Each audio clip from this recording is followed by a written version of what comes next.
I would like to welcome all of you in our Atiner series of academic dialogues. And today we are going to have a discussion about STEAM education.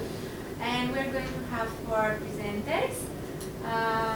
And now I would like to announce the first one, Professor Vaga Mathias-Waran at the Northeastern University in USA.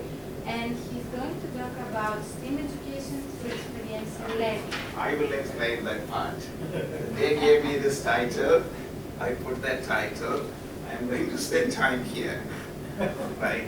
Actually, I'm part of some organization. We organize a lot of conferences and panel discussion on these topics. STEAM education, actually last time at the ESW we organized one. Actually that's where we picked this title. So I will spend a little time here. I think our time is kind of limited.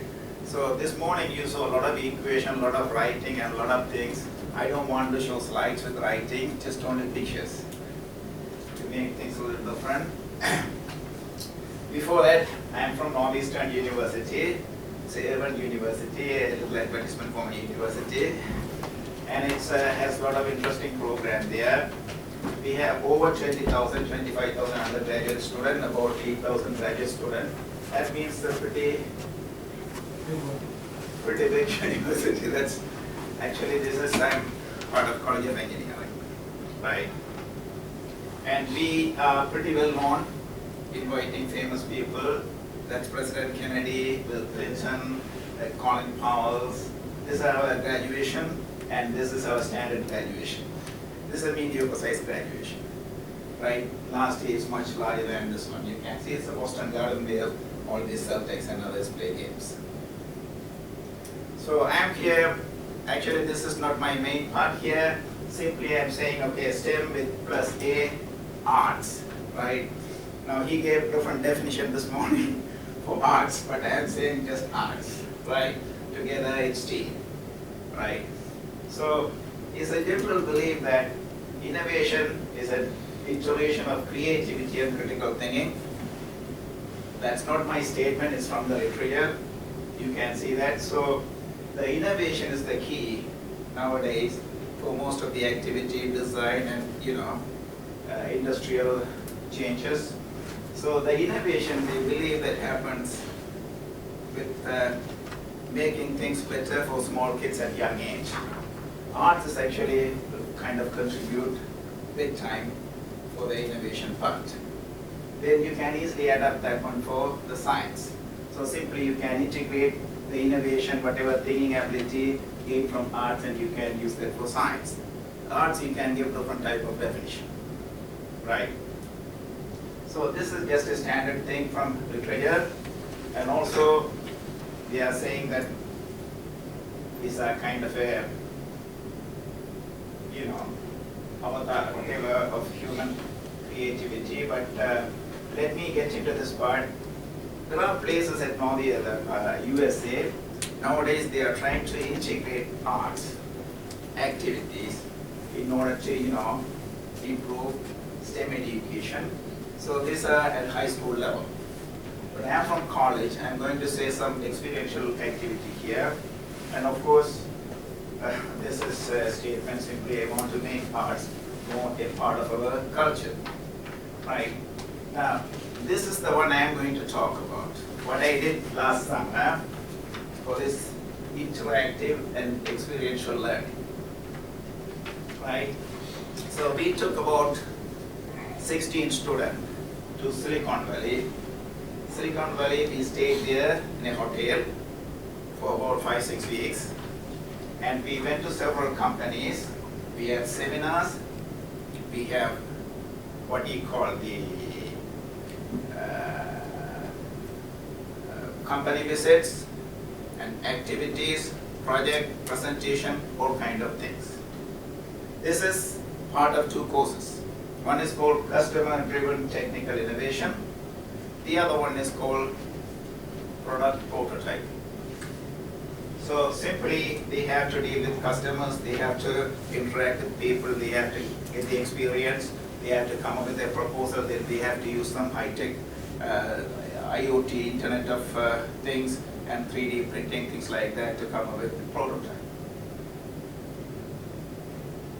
So the companies we went last time is simply, Intel is a big company. I don't want to go here in detail, and you can see Tesla, AMD, NVIDIA. It's not easy to get an appointment there, but we managed to get, and also you have to have personal connection in order to get in. It's not automatic, simply they'll say hello, come. So you have to deal with them. Of course, he's from San Jose. He knows there are other interesting learning places like Tech Museum, make a face a little away from that one, Intel Museum, Apple Center, Stanford University. It's a highly, very sophisticated area for these type of things. And we went to so many other social activities. Means interactive and experiential learning. We need a very close interaction and chemistry for our students. That's what we did. And we have speakers, a lot of speakers. We stayed there only for 4 to 5 weeks. Imagine we had 20 people presented their work. Some are fellows from industry. Fellows mean pretty high position there. Some are managers, CEOs and things like that. And also students, they have to give presentations. It's not just going there, sitting and watching others' presentation. They have to learn, they have to study, they have to come up with a proposal, presentation, all kind of things. Not only that, they have to make things. Right? Product, they have to come up with something. So that's what we did. At this point, there are so many activities, guys. All these happen in 4.5 weeks technically, including, so that's really our very short time for all of these activities in addition to my boring lectures. Okay. So, and there are other things we did after San Jose or Silicon Valley. We moved to San Francisco. We spent some time there. We did some work. The students stayed in this hotel. You can see there's a nice pool there, and they spend time there. Sometimes they take hot bath and sit and talk and discuss issues. This is kind of a very interesting environment, right? Naturally, San Jose is a very beautiful area. Just to show you how attractive the area, you walk there, you will see some friendly creatures there, trees and flowers and things like that. At this point, I want to show you some other key places that we went. You can see this is our campus. We have a mini campus there in Silicon Valley. That's a northeastern campus. And we went to Intel. Intel, we went to Tesla, inside the Tesla actually. And we went to AMD. Managers, fellows, they gave presentation there about the latest GPU. You know, it's actually, they were very supportive. And Google, there he's actually an engineer there. He gave presentation and they took us and showed the places and things like that. And this is NVIDIA. It's another famous, you know, company. They make GPU. Not only that, we went to so many other places. This is, we call it a VMware. And this is, that's another place I need to, and this is HP. So this is actually, he's a fellow at HP. He gave from Arizona to give a talk for us. And this is Action. So there are so many places we went. These are all different companies, different. But students didn't actually go there. Also, we went and we enjoyed. You believe that? You have to. Yes, can you see me there? I'm doing better than students, actually. That is Tesla, guys. That is Tesla is a really huge. Looks like you're on job 10. These are the talks I'm talking about. This is a fellow from HP. This is a CEO of a company, IDT. This is the dean of Silicon Valley campus. This is a manager from, you know, these are people you have to make personal connection in order to get, you know, whatever. I have to show you the projects too that we did, and I'm hoping she will give more time.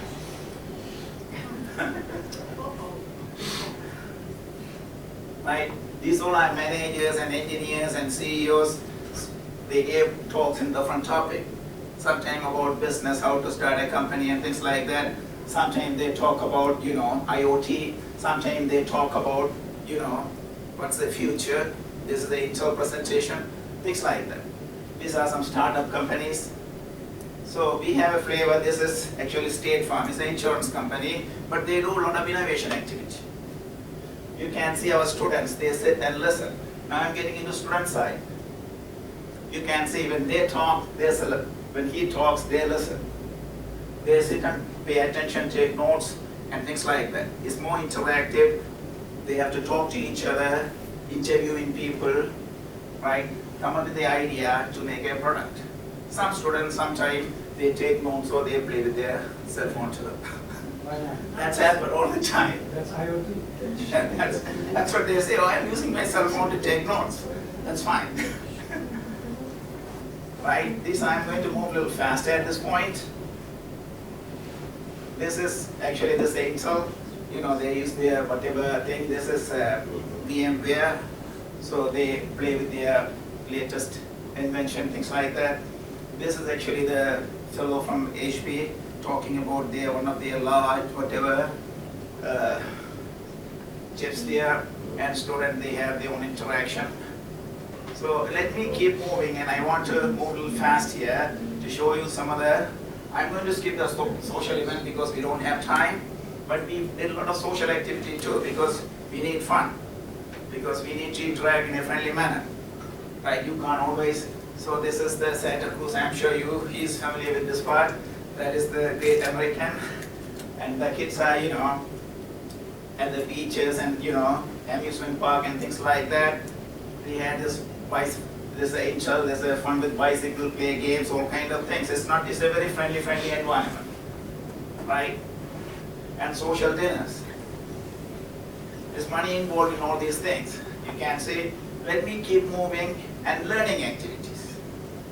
So we didn't stay there and, you know, move around and things like that. We did a lot of work there in addition. This is the logic I use, right? I asked students, you all are good kids, smart kids. Don't ask me what to do. You come up with a project. You paid attention, you interview people, you did so many things. You tell me what you want to do. Then I will give the comments and corrections and changes. That's what so they, as a group, they get together, work and take notes and, you know, record things. I played with this one, we did different activities, rotating teams, fixed teams, things like that. For the final project, there's one team work. For the other project, I rotate them to get more interactive, you know, environment. So you can see their focus, they work on different issues as a group, teams. Highly we use sensors, 3D printing, and things like that. Also, there are places, you know, these are different groups. They have a different interaction there. Interaction is not only with this group, always, then I change the groups for different projects. Finally, this is a very starting project. I asked them to design something using paper, cardboard. Just a Silicon Valley product. So this is some way to design Google Glass. That's not the key part. They have to give a presentation about all the function, the way we work and current business situation, whether it's a successful product for Google or failure, things like that. It's not just making things. They have to talk about those things. Also, we did some standard reverse. I asked them to pick Silicon Valley product to do reverse engineering prototype, but they pick some, you know, standard things. But they have to study, they have to open using makerspace. They have to study everything in detail, put things back together, then give a presentation. Not only that, we ask them a rapid prototyping. Normally the word rapid prototyping works well with the 3D printing. I think we should move this one a little bit, okay? Pull it towards. No, it's like projector. This. No. It's like that, yeah. You want me to start from the beginning? No.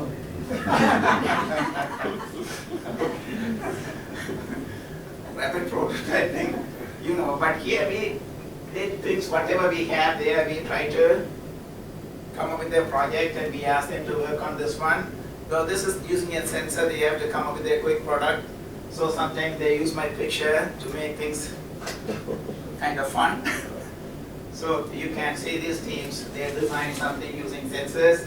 Actually, this like a sound type thing. Sometimes normally they use all kind of IoT sensors for different final projects. I don't have time to talk about some of their final projects. Actually, they came up with very nice idea. Suppose you're going to a very big library. You want to locate a seat, right? Like, you can simply put sensors everywhere.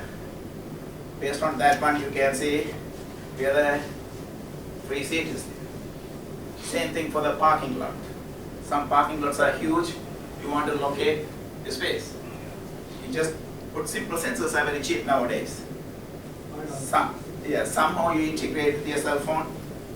So you can see, okay, in this parking lot and this parking lot, these 2 spots are free. Then you go to Google Map, click on that one, it will take you to that particular spot. So these are things they try to come up with, integrate. So these are things. Now the question is, what is this one to do with STEM? STEM mainly we talk about elementary school, high school, middle school, things like that. But the thing is, I'm proposing we can make this minor scale, micro scale, things like this for high school project or middle school kids. You don't need to go to Silicon Valley. You can go to the same city. There are so many places there, so many companies there, so many people. They can come and give presentations. There are camps there. You can put them, take them to a camp for 1 week or weekend, things like that. So now at this point, and keep moving here, we didn't stop here. Now you see, tell me, what do you see in this picture? Intel sign? Yes. Do you see me? Yes, that's me. Any other? Do you see a lot of birds there? Can you see Intel? Why? They are one of the big companies. What is it? Birds? Yeah. Yeah, white birds, right? White birds, he's right. Yeah. But look at this one. The white birds changed now. They change, yeah. Look at this one. Those are not white birds. Interesting.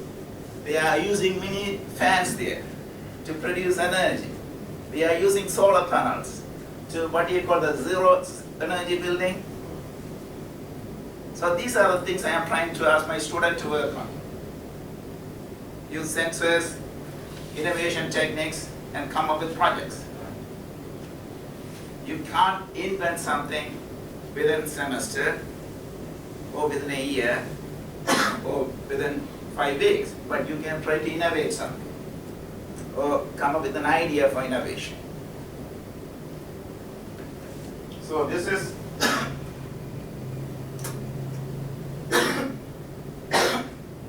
now I'm getting into real projects. You want some water?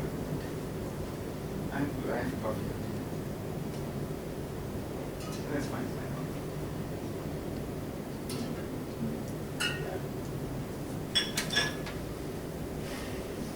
These are real projects we did. The idea of this one here, student has to come up with a proposal. They have to come up with an idea. They have to model things using AutoCAD, SolidWorks. Then they have to come up with a prototype. Not only prototype, they have to prove the concept. Means they have to make a product using whatever sources we have. Either 3D printed material or sensors, or using makerspace, using wood pieces and things like that. They have to come up with something. Not only that, they have to say, okay, this is the proposal, this is the objective, I can produce this much. Then they have to write a paper. It's not, I didn't ask them to give a presentation. They have to give a presentation, but they have to write a journal paper. So these are papers actually being published. Right? Some of them being published at ASW, called American Society for Engineering Education National Conference, Regional Conference. How to take advantage of existing system like Intel. They are using fans, solar panels. Like this one, you go to gym, we do a lot of exercise. Right? We waste our energy. Can we take advantage of those energy? We sit and type the keyboard all the time. Can we create a little using this piece of electric material? Each time when you type, can we generate a little electricity and can we pass it to something? That's not practically easy thing. We are trying to introduce that to our students. They will come up with a creative thing one day. Are you guys with me for that part? It is not that they can solve the problem. See, you can see physically they made this one. In their time, you know, you can map this one. That's the reason they have to learn programming. They have to learn this IoT. They have to learn how to interact with machines. They have to learn how to make things, and they have to come up with the final outcome. These are things, you know, a portable charger. They use different technique to make a portable charger. That means you put that in the pocket, you walk, right? If you need to recharge your phone, you have a charger. Of course, there are so many models already there, but you know, you always innovate. That's what Steve Jobs did, right? Innovation. Just come to the next level. The innovation based on customer need. That's what the title we call customer-driven technical innovation. You can innovate things. Sometimes it has no use. So these are, I'm talking about the pocket charger. Can you see? This student designed this one. Final product is very simple. It's costly at the beginning. Once a company takes this one, they can make this one into $2, $3 or even $1. So things like that. But they have to, and I think probably, maybe I don't, see this is, they play a drum all the time, right? That means vibrational energy. Can you take advantage of that one? Only thing, we ask them to prove the concept. Yes, we can use whatever material there. They did some calculated, whatever systematic study they are using a scale here, they release this one and from certain distance to strike this one, this way they can see what kind of changes. And this is another one we published last time at the ASW in this last June, a mini generator. Mini generator, simply at home you can charge your phone, you can do things. In long run you can pass it to the grid. If everybody started using, these are fresh water, it's a good water, right? So simply the water is still coming.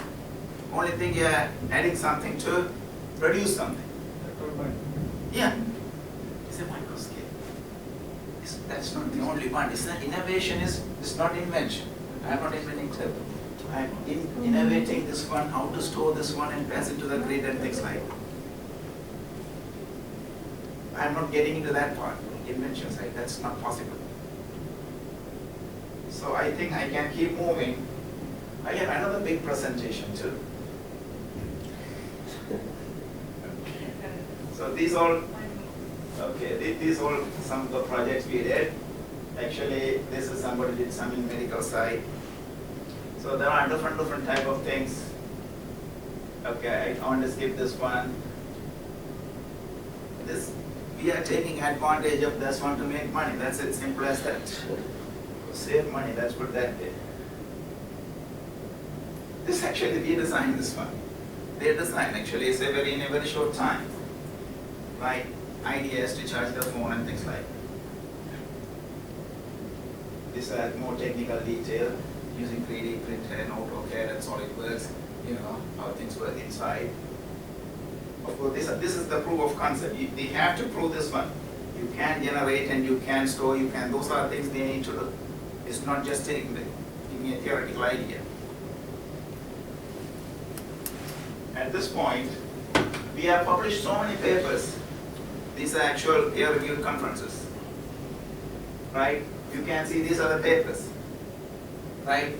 So, and these are, I'm showing you some sample, the paper, whatever information and details.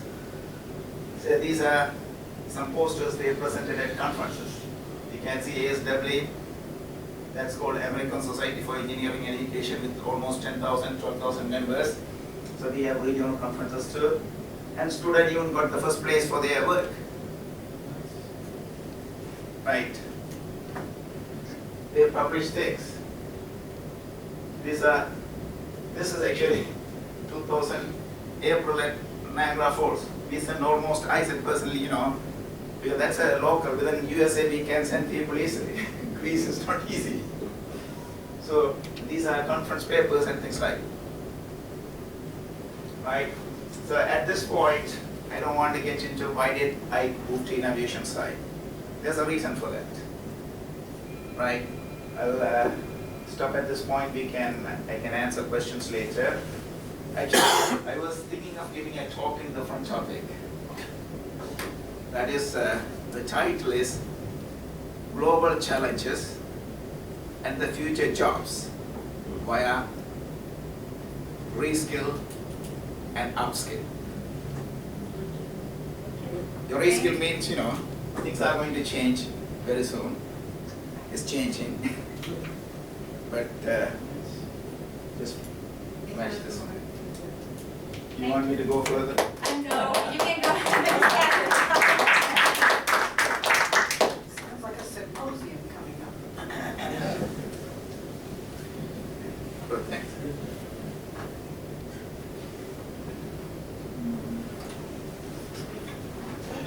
So let's go to our second presenter, Professor Elindrakos, Professor of Chemistry, actually at Eastern Michigan University, USA. And she's going to talk about community-based, community-based STEM experiential learning and is it STEAM? Okay, let's.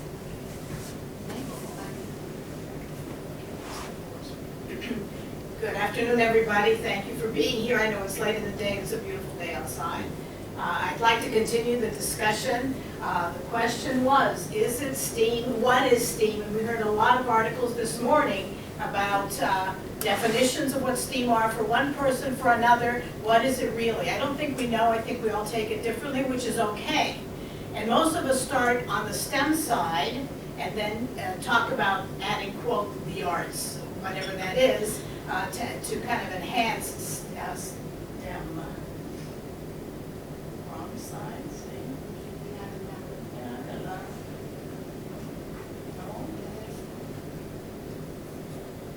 No. Stuck.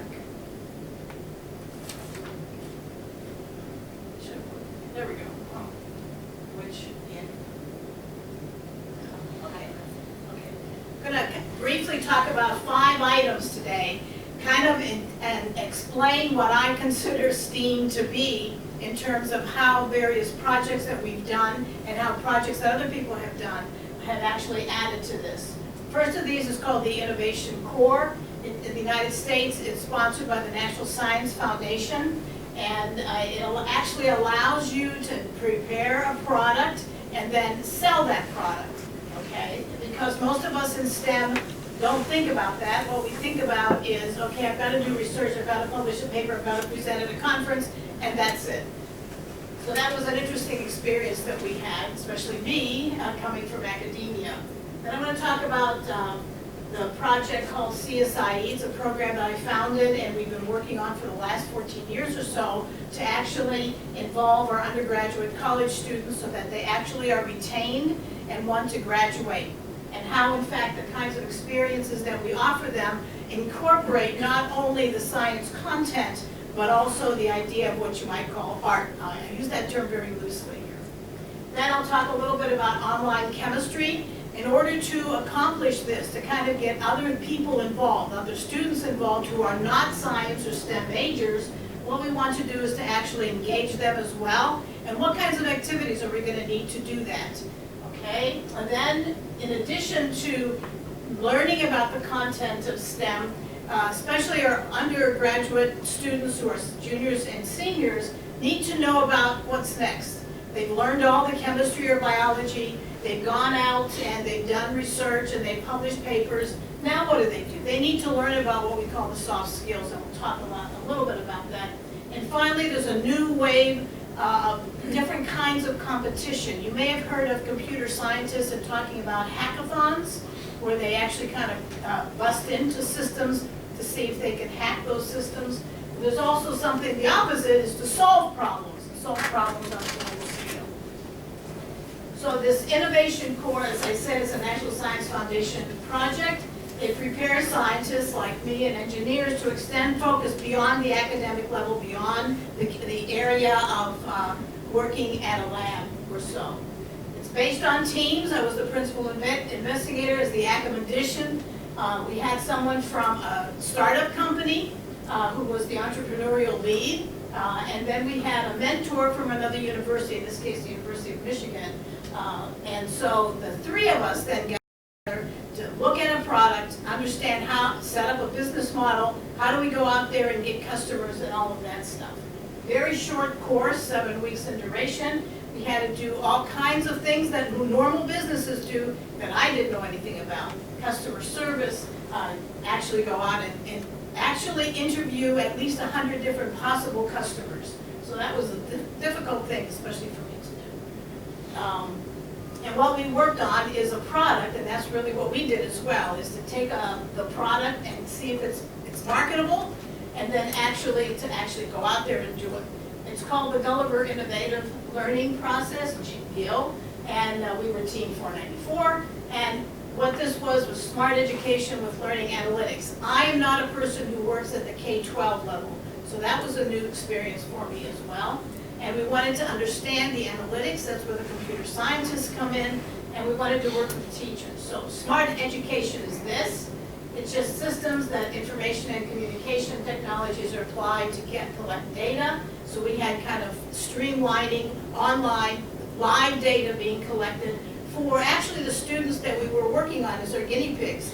They loved it. They actually saw things changing on a graph, and these were junior high students. They didn't necessarily have statistical analysis or any of that stuff under their belt. The other thing is that we wanted to merge both the smart education and what's called kinesthetic learning. It's just active learning, and what we mean active is that students actually get up and run around the room, and as they're wearing things like smartwatches or computers hanging around their neck, they can actually do all kinds of things, and all of that stuff is actually live and presented on the board as they do this. So the idea of smart education, again, this was all new to me. The Internet of Things and wearables, basically your smartwatches, your computers, your this or that. Learning analytics, somebody did the computer programming for us that was live, and then we actually then developed the kinesthetic learning activities.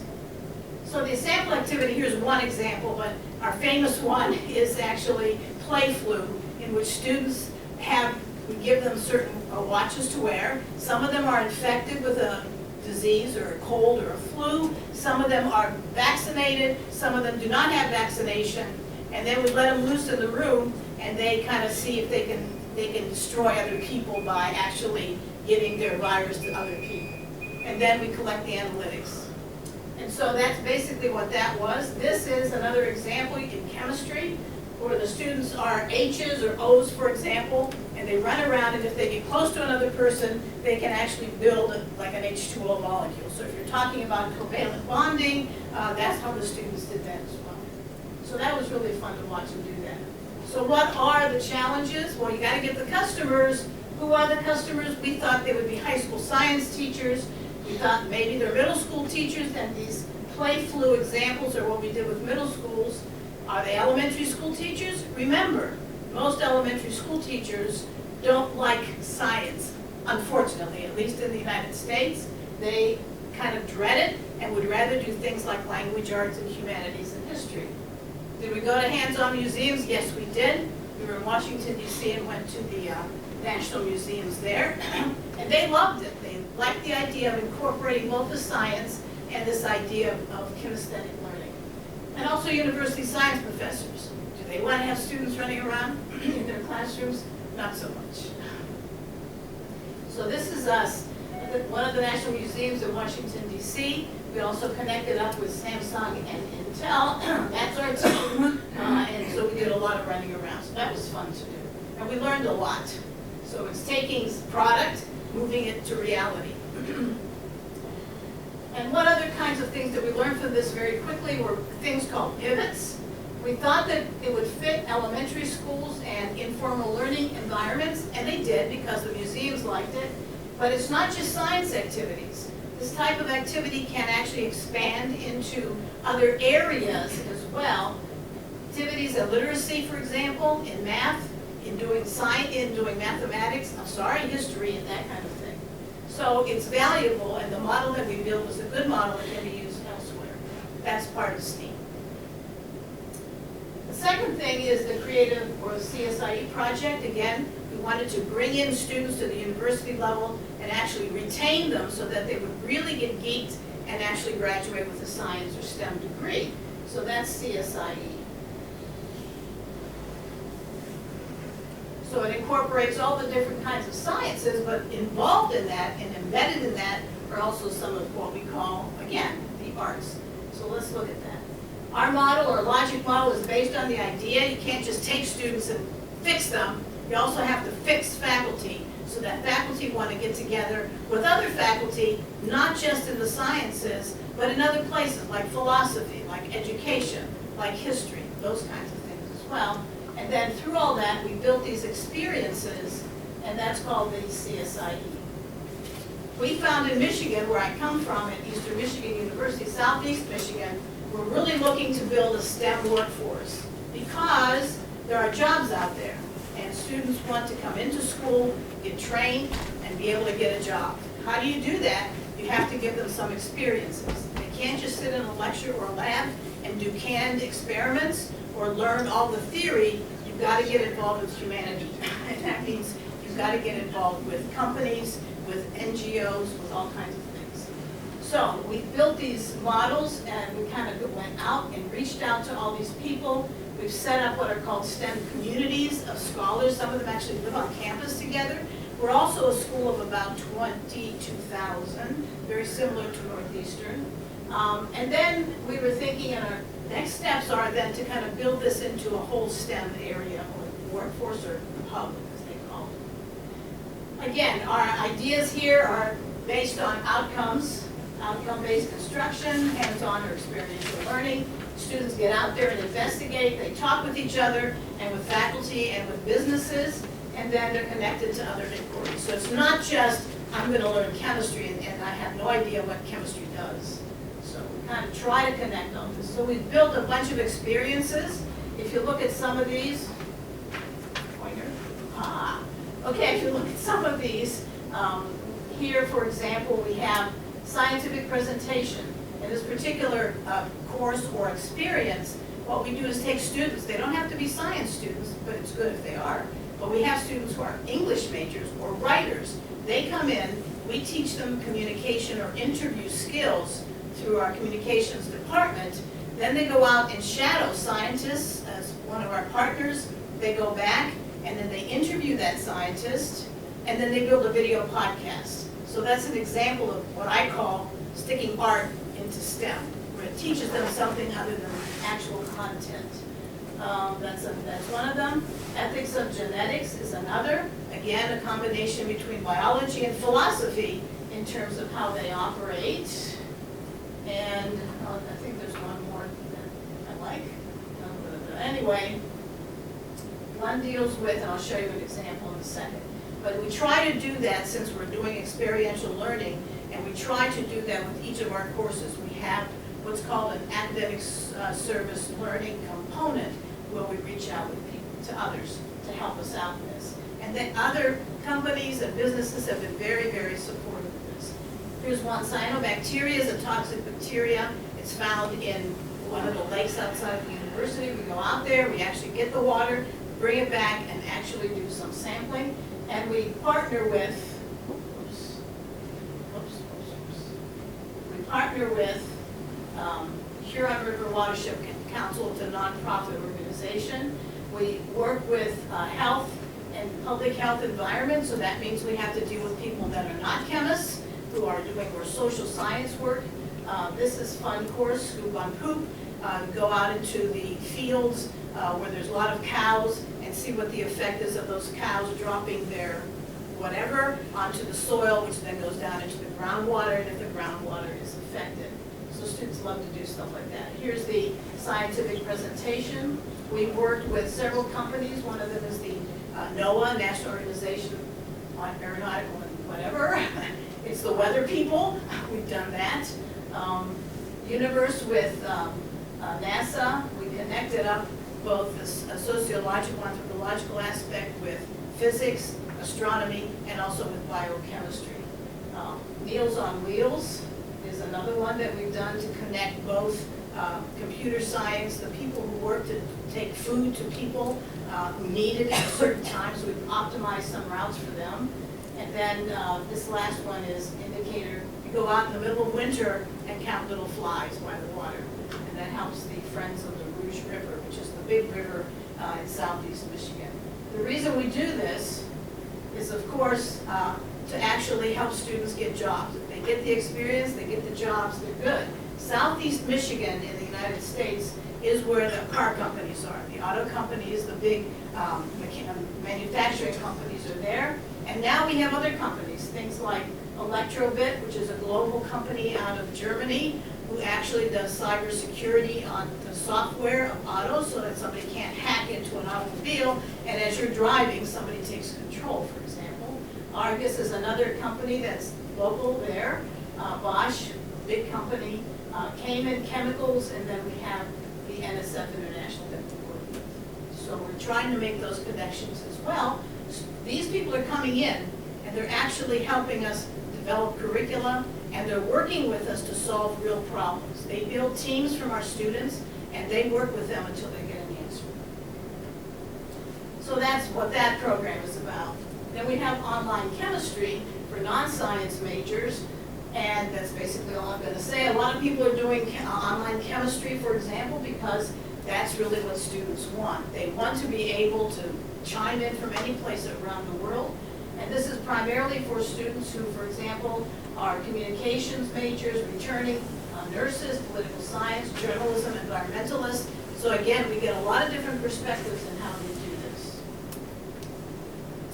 Soft skills workshops, we're all aware of that. In order for us to be here, we've had to understand and learn these soft skills, which include things like career planning for our students, communication, and that's extremely important. How do we talk to a person who knows nothing about our science? Publishing, of course, and grant writing are also important. How do you do that? We're all taught to do the research, but we're not necessarily taught on how to write it up and what to do with it later. So this is what I call, it's a world map, and the lighter spots here are where a lot of research centers are. And so we see, of course, the United States, we see in South America and the Brazil area, they're very big on research centers, of course, Europe, several pockets in Africa. India, of course, is a very large research-based center, and so is China. There's some going on in Australia down at the end here near Melbourne. And so those are important. That means that people are working on a global basis. Global basis. So not only do we need to talk to each other in the lab, we need to be able to communicate out to the world. So these are just some things. For example, I'm an engineer. I'm doing research to produce faster and better computers. So we teach our students simple phrases, elevator speeches. You know, somebody will say, your grandmother comes up to you and says, okay, what are you doing at school? If you start talking about molecules and all that stuff, like, no, unless the grandmother is exactly in your field of work, okay? For example, I'm an artist and I create using many types of materials. I'm a chemist, I'm discovering drugs. So this kind of communication is also important. I'm a high school teacher and I prepare students to major in sciences. So communicating science is important, and it depends on where you are. What's your audience? We know that if you publish research results, you're going to talk in one fashion. Presenting your results at a scientific meeting means you have some communication skills, interacting with students. Now, discussing your research with the public is not things that we're trained to do as scientists, but we need to do all that stuff. How about our neighbors? I happen to be an radioanalytical chemist. My neighbors are concerned. They tell me laughingly, ha ha ha, you were at the reactor, are you going to glow tonight? You know, that kind of thing. So you have to kind of be able to discuss all that stuff. And then, of course, policy, as someone talked about this morning, meeting with elected officials. You know, you have to know how to talk to them as well. Most of them have not had science. So here are examples of performance, art, if you will, embedded into periodic table of chemical elements. These are students from the University of Mexico, Hidalgo University in Mexico, and they built life-size elements in big crates. They have a lot of information on them. They consider it the largest periodic table of chemical elements in the world. And what they do is when they do this, set this up, they also put costumes on to represent different elements. And so this is part of the group there. So they're excited to do that. They're engaged, and everybody sees that. The young kids love it. This happens to be another example of students. These are high school students from Islamabad, Pakistan, and they were part of this first global team that started. They actually were allowed to go to a place. They came to Washington, D.C. with a lot of other people from a lot of different countries, and they actually were given a robot kit, and they had to then decide what to do, how to build it themselves, high school kids. And then this robot had to cross this bridge, and then the blue balls are water, and the orange balls are contaminants in water. Their robot had to actually pick out and separate the blue balls from the orange balls. And so they happened to win in this particular contest. So that was exciting for them. The youngest one was, I think, about 14. Interesting. And finally, the idea of thinking competitions. Okay, thinking competitions are what are called solve-a-thons. MIT is big on this. They've actually branded this name. But they allow you to actually come up with the idea of being part of the solution. So we did this on campus, and we had several issues, general issues. They could be scientific or not. And so groups of students would sign up, and they actually worked with things like opioids, big problem in the United States, obviously.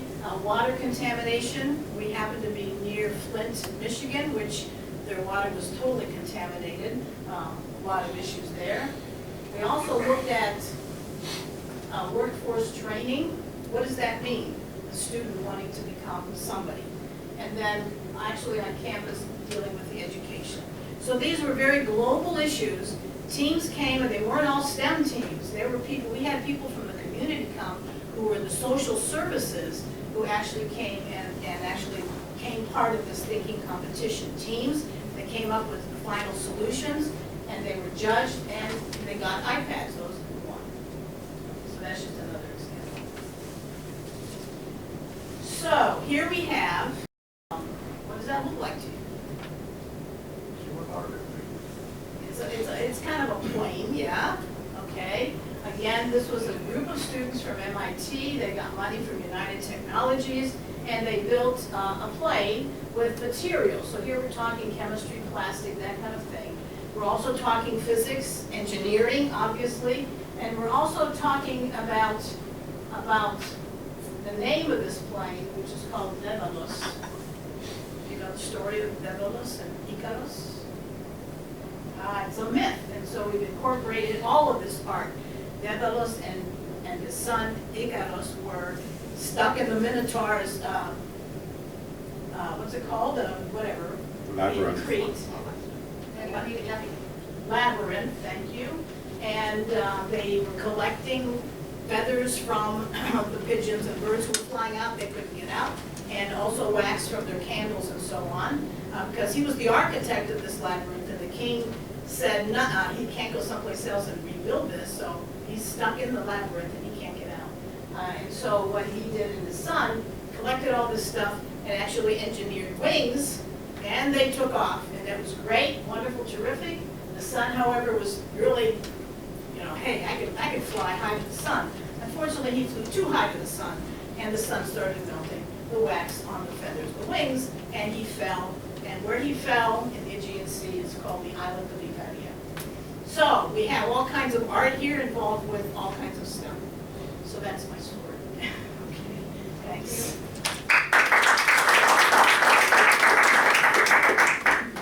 Okay, let's go to our third speaker, Dr. Nikos Murtos, professor in aerospace engineering at San Jose State University in USA.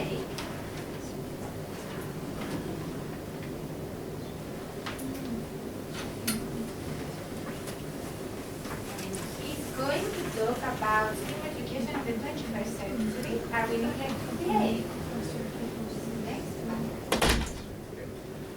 Well, good afternoon, everyone. Those of you who know me probably suspect that I'm going to talk about arts. It has to start with tango.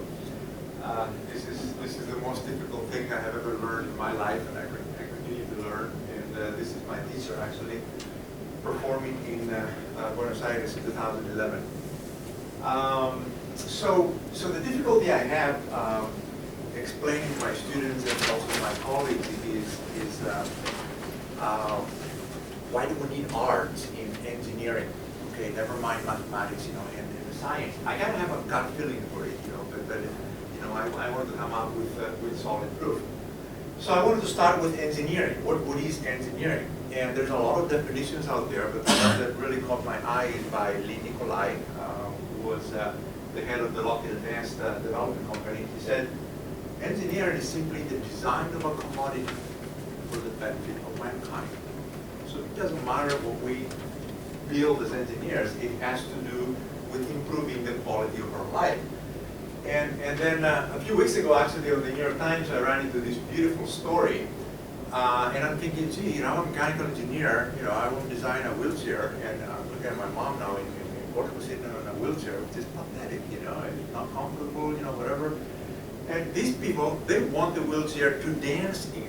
Okay, so this raises the requirements, at a much, higher level. So engineering the design of a commodity for the benefit of mankind. So what is design? That's the next thing in my thinking process. And most of us think that design is a bunch of equations. We have to solve the equations, and we got it made. But before we solve any equations, we have to come up with an idea. I'm trying to solve a problem. I'm trying to create a new product. And ideas, they start typically on the right side of the brain, which is creative, which is associative. The right side of the brain, as we know, it has no rules. It's kind of like an anarchic part of the body. Uncritical thinking, it has to be rational, illogical, anything goes. And typically it diverges, rather than converging into a single place. So once the right brain develops those ideas, where do they go? They go on the left side of the brain where they're being analyzed. And in order to do that, we need rigid rules. We need critical thinking. We have to be rational, logical. Will this work? Okay, I don't know. Let's apply Bernoulli's equation. Let's apply the momentum equation, calculate the forces. And a good designer basically is one who can flip-flop from one side of the brain to the other at will, and you got to do this over and over and over in an iterative fashion until finally you make up your mind, this is what I'm going to go with, and you go ahead and build it. So design then is a very creative process. And why arts? How do we bring arts into design? Well, first of all, the first simple reason why we need art I came up with is to communicate our designs. And the classic example of that is Da Vinci's drawings. They were made hundreds of years ago, but we know exactly what he intended to do with all of these devices. And he had hundreds of these drawings. So in the early days of engineering, we used to ask our students to sketch. And this is how they communicated early design ideas. Now we jump straight into CAD, and that's very time-consuming and premature. But beyond communication, we also need to sell the idea. So we need to be able to help others visualize what this thing is going to look like. This example is from one of my students, actually, in aircraft design years ago. He designed a very large luxury airship that was supposed to cruise slowly over downtown San Francisco or New York at night, and people are enjoying their cocktails while enjoying the view as well outside. And he came up with this thing here. I go, wow, now I know exactly what he means, what he wants to make. The arts also help us be creative. So we know that in engineering we need to be creative in our solutions. So by engaging the arts, we can actually help develop our creativity. And something that I had not thought about until I read a book by Daniel Pink is we have an obligation. There's an expectation out there to make engineering products beautiful, not just functional. So is beauty a new requirement? Hardly. If you look at the Parthenon, they took great pain to make, you know, the harmony come through the eyes. And in fact, in order to make the columns look parallel, you know, we know the tricks that they played because they understood, you know, geometry. So Daniel Pink, in his book A Whole New Mind, he claims basically that in the 21st century, the right brainers are going to rule the world, not the so-called smart people of the 20th century, who are the people who can do math and science. And he said it's no longer enough to create a product that's reasonably priced and functional. It must also be beautiful. It must be unique and meaningful. So as an engineer, he says, I need to figure out how things work.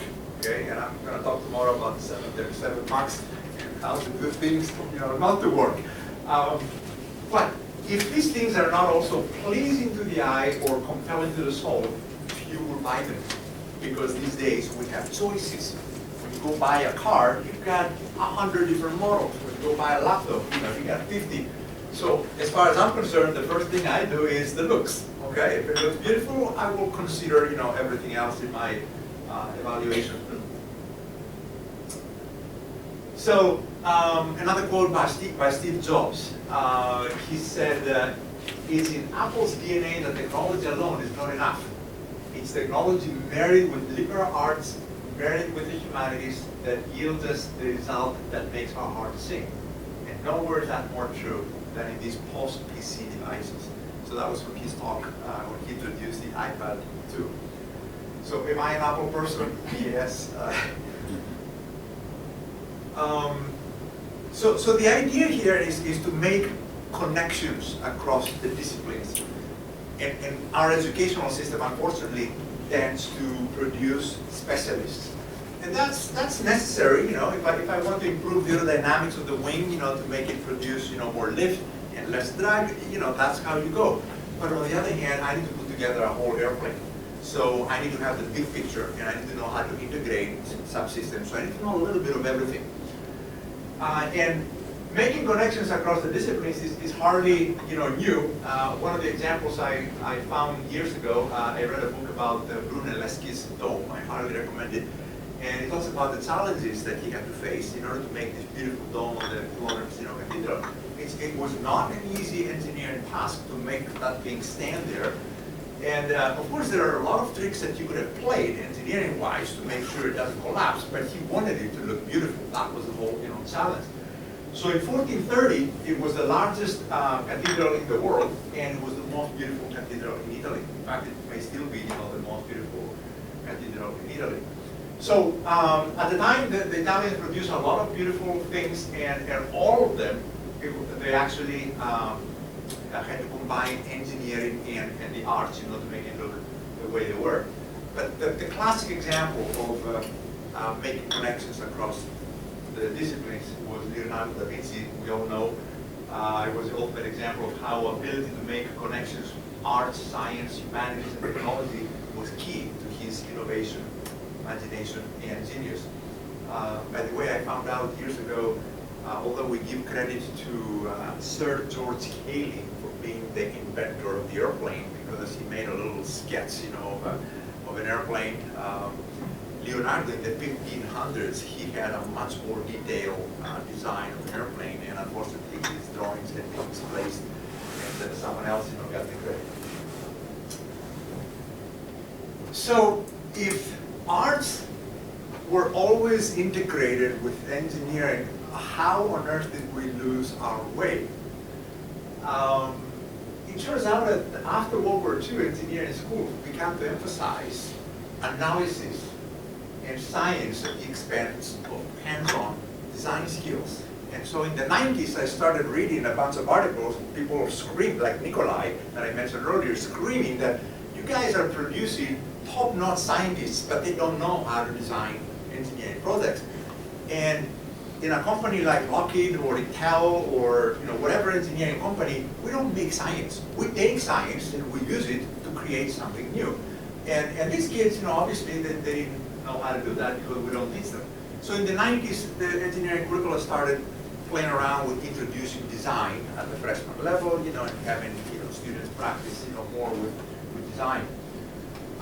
We came to the point where automatically scientists and engineers were classified as convergers, left-brainers, and artists as divergers. So if someone was creative, we would push them, that you would make a good artist, as if we don't need creativity in engineering. And still, to this point, actually, science and engineering curricula, they tend to overemphasize analytical, deductive skills.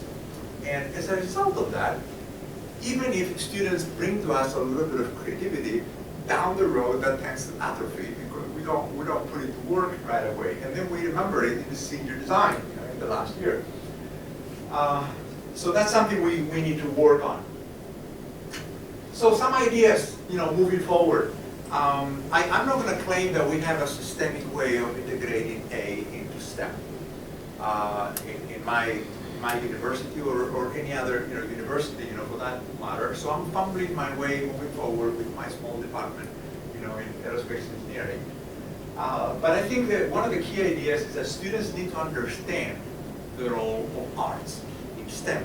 They're not going to take it for granted. I get a couple of students every once in a while complaining and says, gee, I could be taking another 30 units of engineering courses. Why do I have to take, humanities and music appreciation and this and that?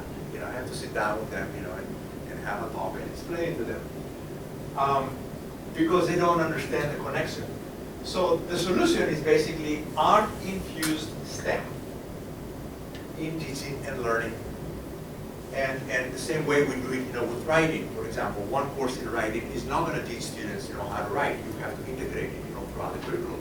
The same thing with math. We have to apply math, pretty much in every course. So one of the things that I did years ago, and unfortunately my colleague, retired, and I haven't picked up on it. But I had students, graduate students from the College of Arts, a particular course, actually the 76, who came into my aircraft design class and taught my students how to sketch, how to do freehand drawing, contour drawing, gesture drawing, and perspective. And it was amazing to see the breadth of abilities, in my class. And you basically have an ability to sketch something from where you left off when you were in kindergarten. If you have not sketched anything in between, you're going to be doing stick diagrams, basically. Another classic example, and I remember that because I read an article a couple of days ago. Pythagoras was characterizing his fellow mathematicians as poets. He was saying we're all poets. So I just remember years ago I read an article on the Journal of Engineering Education about incorporating poetry into engineering. So I asked my students, I created an assignment, and I said, take a concept, any concept from the class. Conservation of mass, pump, jet engine, airplane, whatever, and write a poem about it. You can use your creativity, it doesn't have to rhyme. All I'm looking for though is whatever you say, it has to be technically correct. So just because a poem, I don't want any, nonsense, scientifically speaking. So I got a lot of poems in my collection. I chose one that kind of, got my eye, the Turbulent History of Fluid Mechanics. So I want to leave you with a couple of verses. I'm going to read the first one and the last one. It all started with Archimedes way back in BC, who was faced with an interesting problem, you see. The king came to me, and this story he told, I'm not sure if my crown is pure gold. Of course, Archimedes caused quite a sensation, but not because of his great revelation. As he was running through the streets of Syracuse, he didn't notice he was wearing only his shoes. So with that, I'll close my presentation, and then we can go into questions. Thank you.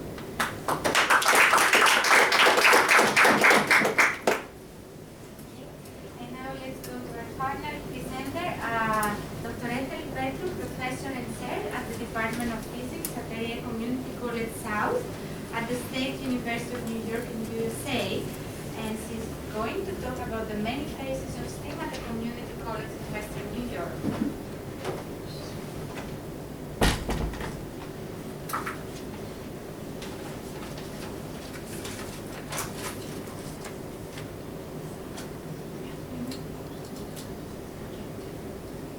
I am computational science.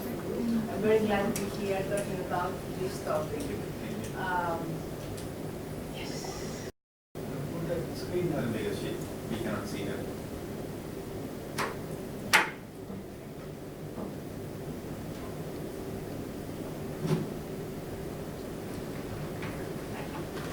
So, as I was saying, I'm very excited to talk about this issue, STEM or STEAM. It has been one of the main interests in my profession, how to inspire students. I'm a physicist, and we always had trouble inspiring students, retaining students, particularly in a college which is in Western New York. We are about 11,000 students big, with 3 campuses serving a rural, an urban, and a suburban population. As part of the natural sciences, most of our students tend to transfer to 4-year schools. They rarely stay with a natural sciences degree. So for us, it has been a challenge how to inspire students and how to educate students, to inform students, to appreciate the methods of science, but also to appreciate life in the world and offer them the opportunity to develop a perspective about the main problems of our world, issues such as sustainability and the major environmental problems. And so I'm not going to talk about the value of STEM or STEAM versus STEAM, which is something that you at the previous speakers addressed very well. But I'm not going to focus on the aesthetics of the product. I'm rather going to focus on the value of a good, robust interdisciplinary education. So I'm going to talk about New York State, what it does, and about our school and how it takes care of this STEM or STEAM challenge. So regarding the New York State, we have a Department of Education that has supported programs based on STEM in elementary, secondary, and post-secondary education. There is a website, it's very active, very busy, and it is still focusing on STEM. STEAM is the new product, the new kid in the neighborhood, as they say. And they basically focus on the incorporation of instructional technologies in education. In the state, there is a New York State STEM incentive program that provides tuition-free and awards to students who are New York State residents attending a public or private degree-granting college or university that is in New York State. Recipients must be in the top 10% of their high school graduating class. They have to pursue an approved 2 or 4-year STEM degree program and agree to live in New York State and work in a STEM field in New York State for 5 years after graduation. So they basically educate students, workers, for employers based in New York State with the requirement to stay there for 5 years to sort of pay off the benefit of the educational award.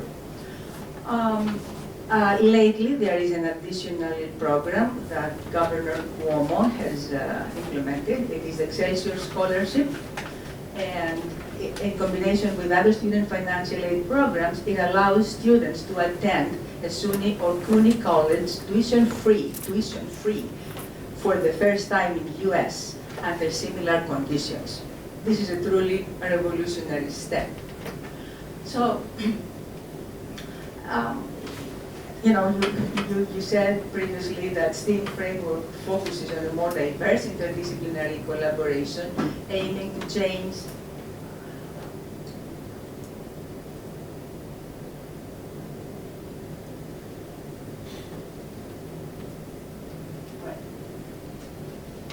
the core disciplinary landscape. Its goal is to engage students to use materials to explore, design, create, or problem solve in a more holistic manner. They actually have at high school level, they have nature spaces where they have students from different classes meet with the task to come up with solutions that involve materials and problems presented to them in those special rooms, without necessarily to attract future students into sciences or engineering. To my knowledge, no such grant has been awarded to our school yet. STEM or STEAM education needs to prepare students not only for future employment, but also for personal development and growth, affording them the ability to understand and cope with the world, such as climate change. The value of broad education has been exhaustively and at great length analyzed since antiquity. Right? We know that the curriculum, for example, in degrees involve not just geometry and rhetoric, but also music and so on and so forth. So, over-specialization and narrow focusing of study at early stage can limit the potential of a person. And scientists who really are considered great scientists, such as Newton and lately Brad in this 20th century, they were mystics and they were poets and they were gardeners, avid gardeners, and you can find several examples like that. So, it isn't just coming up with a clever design, but it is affecting the perspective of the individual. Right now, what I'm going to do is I'm going to talk about opportunities in our school which to receive financial support, and this I'm going to call macro scale level in STEM education, and also activities which are developed within our school, which I'm going to call micro scale level, which are not even funded. So, on a macro scale level, in our school, we are encouraged to apply for grants for STEM, supported mostly by NSF or the state following the standard competitive application process. Due to a recent award of such a grant, the college added a new STEM building to one of its campuses for physics, biology, and chemistry, with updated lab facilities and smart classrooms. The courses in each one of these disciplines are still taught in the traditional fashion. Coordination of curriculum for the natural science AS degree or transfer requirements to four-year school is currently representing the level of interdisciplinary interaction and collaboration among the natural sciences and math departments, which means that each course is described by a syllabus, it has a prescribed curriculum, and they all meet in the same building. We hope in the future this is going to change, but let me add that this new STEM building is constructed in one of the three campuses, so only one campus has this advantage. There are other organizations that our school can apply and participate, such as the STEM Hub. This hub sponsors a few regional teams in the Student Space Flight Experiment Program, SSEP, that was launched in June 2010 by the National Center for Earth and Space Science Education in strategic partnership with NanoRacks. It is a remarkable national STEM education initiative that gives typically about 300 plus students the ability to design and propose real experiments to fly in low Earth orbit, first aboard the final flight of the space shuttle and then on the International Space Station. Another STEM-oriented opportunity is a global learning and observations to benefit the environment, or GLOBE program, which is an international hands-on environmental science and education program. The GLOBE database contains almost 150 million measurements, providing a unique resource for inquiry-based science projects. So this represents the macro scale level at our school. But on the micro level, which is not funded, what do we do? And I will speak on behalf of the natural science, that is chemistry, biology, and physics, and environmental science. What do we do? I will number the actions that are systematic and initiated by a group of faculty and students from different departments. So, number one, Semi-annual open invited speaker events on environmental topics for all. They are announced ahead of time, they are scheduled, they are posted, and everybody is informed. Number 2, semi-annual open symposia, open studios, with faculty and student collaborations from different departments, such as collaborations between physics and technology. With a topic, for example, the secrets of transfer of rotational motion and the Antikythera mechanism. It's amazing that very, very few students and faculty are aware that the physics of transfer of rotational motion was already worked out about 300 BC. It's amazing. I had also fellow faculty from biology who doubted the correctness of the chronological dating of the items which are on exhibit in the museum. Another collaboration between math and biology with the title Symmetry in Anatomy and Anatomy by the Numbers. Another topic, another collaboration between architectural technology and environmental science with the title Informed by Nature and Designed by Evolution. So this Open Studios series is a series that was that started about 4 years ago, and it is repeated, organized without funding from faculty who are willing to work overtime and beyond their regular work schedule. Number 3, presentations open for all on history and science and technology during college convocation days, which are at the beginning of each semester, when all faculty and staff meet together and they have announcements and they have activities and meetings that are related to the start of the semester. Number 4, infusion of history of science and technology in science courses. That's very important. There's always time to do that, and we should never stop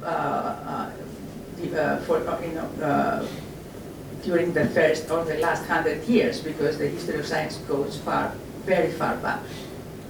And it's amazing how much interest the speaker can excite to the students. It is amazing how many different questions are asked regarding the period, regarding the different culture, regarding the way of thinking. It's amazing. Regarding the materials, what materials were, how they were processing them, how the glass making affected the metal working, and so on and so forth. It is just such a rich topic. Number 5 is another terrific item which I heard mentioned by all of the previous speakers, and this is community service learning components. This is so important because it ties the student effort with the immediate result as reflected in the community. It's amazing. We do have that. We do have activities like that.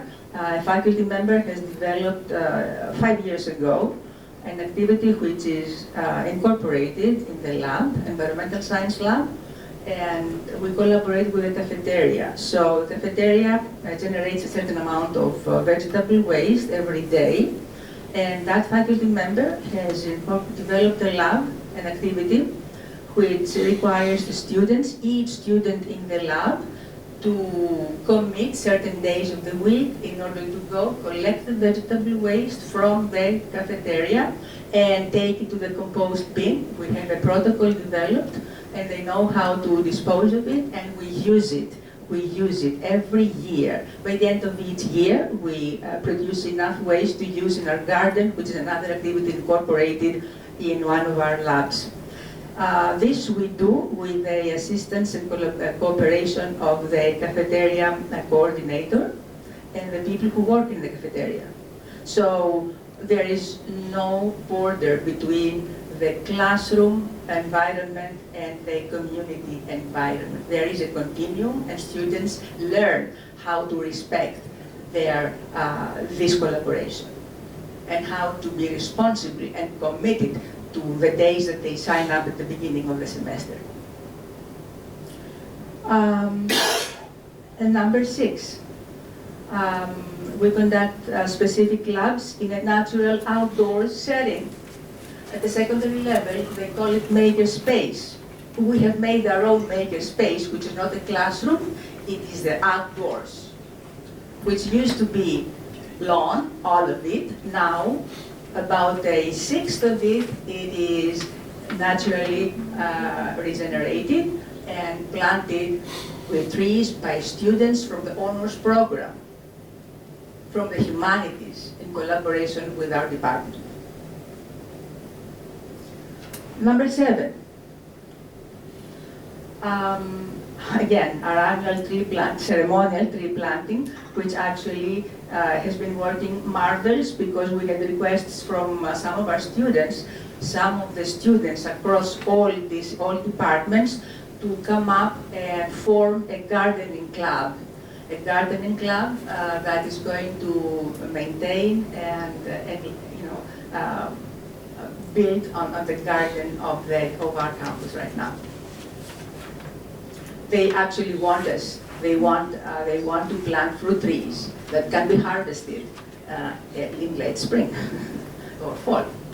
So they are interested in growing food, our own food.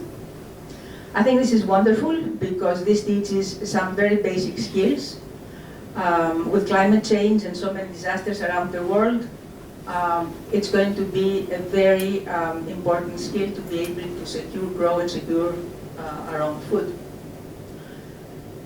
And this is in an environment which was a host into big car manufacturing companies that have closed right now, to a big steel company, Bethlehem Steel, that has closed now, the mid-70s, and has laid off thousands of workers.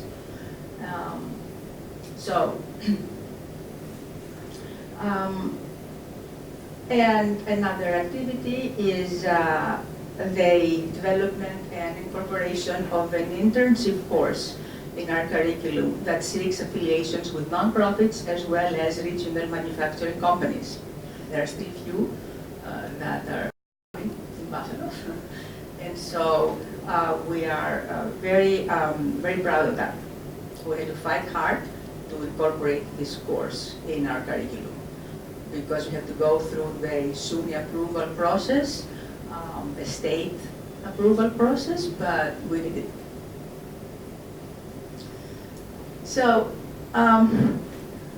that's, I don't have any pictures to show you, but what I want to say is that this flurry of collaboration and instructional modification aligning with STEAM aspirations was possible due to the happy coincidence involving the presence of a small number of like-minded faculty at our school during the last 15 years. 15 years. We started with 1 or 2 faculty, and then we are embracing more than 20 faculty that are committed and collaborating, not only from STEM, from science, technology, engineering, and math, but also from the arts, from humanities.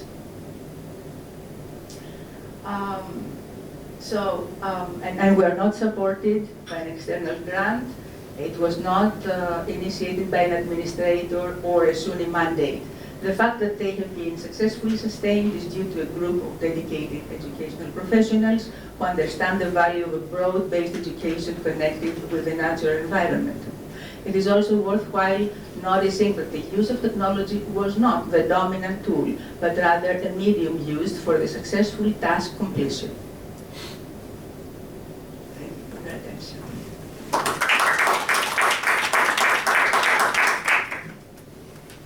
Thank you. And now let's go to the discussion. I have a question. Oh, sure. So you said number 6, as a maker space, you guys use the outside. How do you The lab, we use not the our lab. faculty. You use the lab or? We take the lab outdoors. Oh, I see. We take the lab outdoors. It's an environmental science lab. But the math can take their lab outdoors to look for symmetry patterns. The physics can take the lab outdoors to, in a good day, we have a huge acrylic lens. We can take fire, we can talk about You make biology. things, you go and make things there? We observe, we collect, we not necessarily Physically make. make, yeah. No, we collect, we observe, we collect, and we When you use the word make, as you mean? make space. We don't actually make, Make. but we do use the naturally found materials in order to make observations, draw conclusions, ask questions, and investigate. What bothers me is the safety, because make means. Oh, yes, no. Any other? I have one question for Nikos. Nico, I was interested, particularly with the fact that you're trying to make your engineering students more artistic. Have you, not you generally, you specifically, but maybe from a more wider university level, thought about tapping into art students and making them more scientific? So the reverse, maybe drawing from the pool of art students and turning them into more engineers, as opposed to turning engineers more into artists. I'm thinking, has a university thought about that at all? That's an excellent point, yeah, because as we saw, Da Vinci was basically an artist at heart, although he was selling himself as an engineer, and he put painter at the very bottom. But I thought this is not my call. I mean, if the artists feel that they need more science, then I'm there to help. But as I said earlier, the integration of the arts or STEM, altogether, is not done in a systemic way. We talk about STEM, we talk about STEM, but I don't see any integration, and that's because integration is always very, very challenging. An example of that was about 20 years ago, NSF gave out a lot of money to create integrated curricula, integrated math, science, and engineering. So I put together a course, 10 units, which was the first physics course, the first math course, calculus, and then introduction to engineering. And we drew basically 15 students, 16 students. The kids were very scared to take a 10-unit class because they thought if they get an F, that would disqualify them right away. They didn't know that we had a flexible grading and all these things. So we offered the course for 2 years. It went very well. The students who took it, they benefited it, but it didn't survive. And I read that the other courses, in other universities that they poured in a lot more money also did not survive, because it takes a lot of collaboration and cross-fertilization. And so I think it's a great idea, but we need to find a systemic way to integrate it. Yeah. May I ask, you asking? No, I was going to add to. Okay, go ahead. But we also had one of those STEP NSF grants and developed the program that's still in existence. However, as there's an article that just came out, I can't remember where, but anyway, those types of courses, the integration curriculum, the integrative curriculum that we all profess needs to be, that's the way we should go, is now falling off because of lack of resources, the ability to have the higher leadership buy into it, and they're tending to go back to their silos because it's safe. And so I'm fighting at my university to try to have that become sustainable. That's the whole thing. How is it going to become sustainable? You say at your place that they're actually getting NSF funding, and there is a commitment by the governor. In the state of Michigan, there is also a commitment by the governor, but the question is, how is she going to raise the funds to be able to maintain it? So unfortunately, it's all about money. So all the creativity and all the work that we've all put into this stuff is just kind of sitting there because people do not want to put their toe in the water and say, yes, we're going to go through this. It's pretty difficult. Look how hard it was to take a course and get it through the system, let alone a program. So yeah, that's the question I think that's down the road here. How do we make these things that are so creative and so integrated and wonderful be sustainable? I don't know if anybody has an answer, let me know. I need to tell my people. Yeah. But I have a question to all four of you. Isn't it that for the last probably 200 of years, the concept of arts is already embedded than what we do as a patent. That is what he said. That's what he said before Yeah. World War II. But it's not recognized. For example, Tesla in 1888, when he put his first patent for the motor, he had hand drawn. I have a copy of his patent. That's a good question. So, I mean, it's hidden, but philosophically, I think they can get a copyright for those things, right? No, they are. Oh, they have the mechanism inside. Oh, yeah. He's drawn the entire state and rotor configuration with his own hand. Even then, in 1888. So, but it was already there. And most of us even tend to do it with our tractor and with our T-square. We were taught like that as an engineer to go on the paper and then draw. Oh, is it? I think you can get patent for ideas, but No, it's not an idea, it's an actual model of the system. they approve the concept? Yes, Tesla did that. That is how he came up with the polyphase electric machine. It changed the course from DC to AC. That's a long time ago. And he would always, that is why Marconi, who had the first patent allocated to him for the transmission, was then reverted and in 1942 given back to Tesla, which is a very important thing to happen because you must have seen Marconi rolling in his grave when that happened. Just paid the money out. No. It's like Tesla just said, I have these 150 patents and one of them, especially Marconi's, is mine actually. So he got the patent back and they reverted it. Even with respect to Kalman filtering. Kalman had his patent in 1957, but then Bucci came in. He said, it's not only just Kalman, it should be a Kalman-Bucci filter concept. Your question is very interesting. Actually, there are still engineering fields and engineering products where you can see the beauty. I got a little picture there. It was a train station in Liège, actually, which is a fabulous thing. You can walk in and just spend hours just looking around. Calatravas, stadiums, bridges, and all the stuff. It's amazing. So I would say, anything that involves architecture, tends to put a little bit of value, on beauty.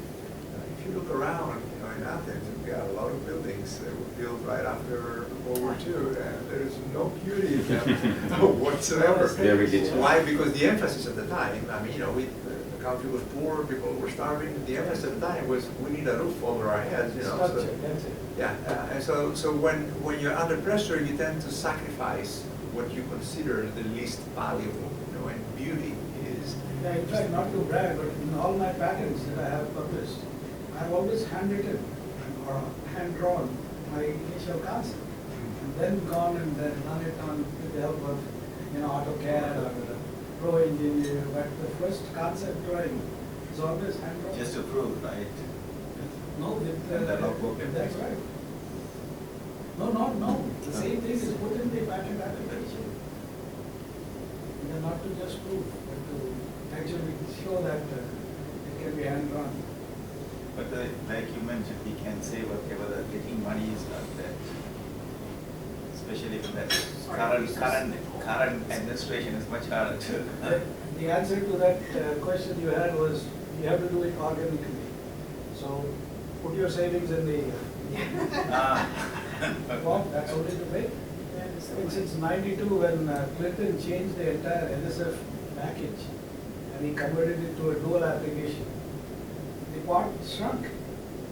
So Actually, since then, unless and until you have SBIR or STTR, which is a dual application, you wouldn't get the NSF money. Actually, I have a question for you. So you said you have the chemical elements. The student, they trust like that particular elements. Did they make their own costumes or did they buy that? No, I think most of them made them because some of them. Then you have a pattern there for color Halloween. They're for design. It's a design pattern. You can put them for Halloween, and Charlium, How sodium. much you have to spend $5,000? It's a big business. This was in Mexico, so it wasn't my I see. project. What I'm saying is, So obviously, costume is a they big had business too. commitment, and they had resources behind it. If they are independently designed, think they can, Oh, yeah. they can sell. And I always encourage my students to apply for patent right away. Yeah. They think that I'm not That makes sense. And now these students are coming to things, when I was doing this already one or two students, they claim they are CEO for that company, this company. They are in the dream world, they want to start some, they just create a company and say, see. But if Zuckerberg and Gates can do it, why not? Why not? But they have to have some kind of, it's not just because they did, but they have to come up with some creative things. But you are right, absolutely. I totally, yeah. They didn't even complete their degree when they started. Wow. Any final comments? Very nice, thank you.